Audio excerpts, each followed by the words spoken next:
I got this book because I saw some of its pictures online. I saw one that I fell in love with. This one. As soon as I saw it, I knew I had to build it. And actually, I've already started.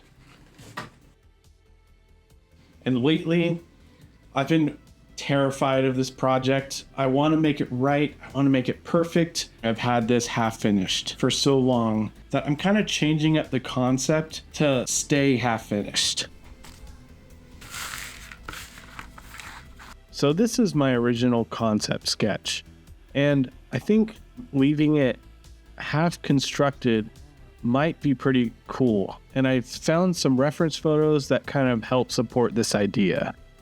So I found this picture of this cathedral, and I found it really interesting that the front half looks almost completely finished, and then they're gradually going over to finish the back half of it.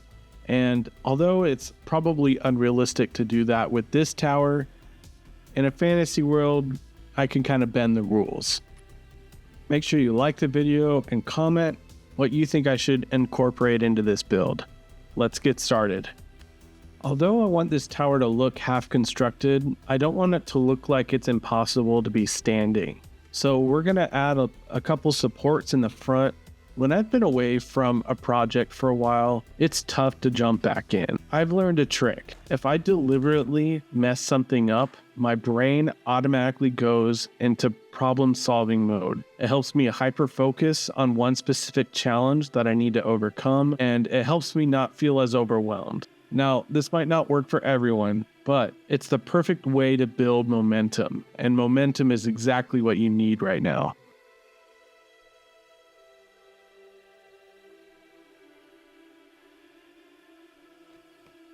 I'm at the stage of the build where I'm adding scaffolding, and I know this is something you've seen a lot on the channel lately, but there's a reason for that. For a game like Mordheim, adding verticality is really important, and I don't really like to use stairs because it takes up a lot of horizontal space and can kind of make it really clunky, and miniatures can't really stand on them. So adding ladders and platforms is a lot more efficient. So I'm adding some popsicle sticks in as flooring, and I'm not laying these straight and on purpose. I want this to be uneven, and the more ramshackle, the better.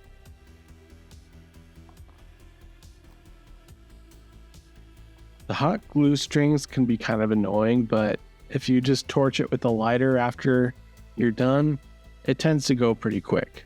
I 3D printed some scaffolding bits, and this is a part of some of the STLs over on my Patreon. They're free. You can download them using the link in the description. I want my Patreon to be a free resource, so feel free to go window shopping. And if you're interested in supporting the channel, it's only $2 a month, and I'd really appreciate it. Any good construction site is going to need a crane. And this is a crane that I made several years ago. It's also a free STL, and I'll have a link to that. I really like this kit, and I actually have never been able to use it before, so it feels really good to finally put it to good use.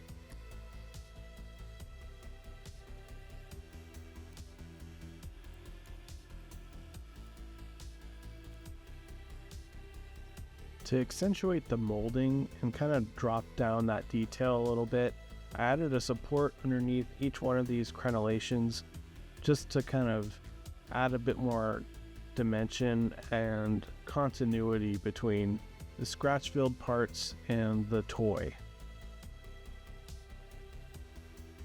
It helps to get the project quote-unquote finished, even though it's not completely finished. It just helps me get a closer idea of what the finished picture will look like.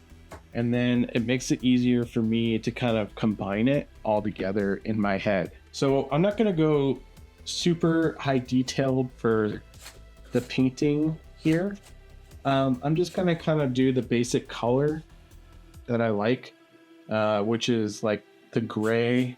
I really like the wood to look really dried out and dead. Just a couple days ago, I was talking about how scared I was to continue this project. and breaking these into like bite-sized pieces, creating problems, and then creating those solutions to those problems really helps me focus in on what I'm doing.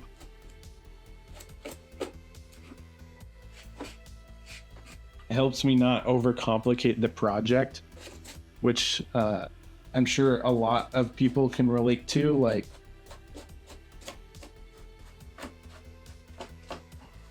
whether your project is literally 3.5 feet tall, or it's a miniature that,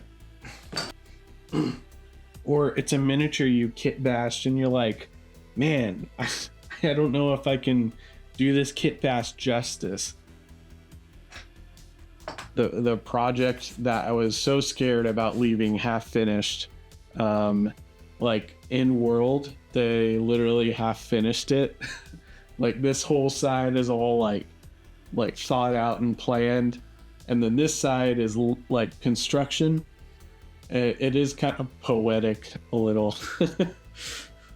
I live for the finished project, and so that's kind of why I kind of get things half painted, and like, obviously there's like this whole cardboard too that's not done, but these are all questions that don't have answers yet, and it will give me the opportunity and the space to kind of play around later, and I'm looking forward to that.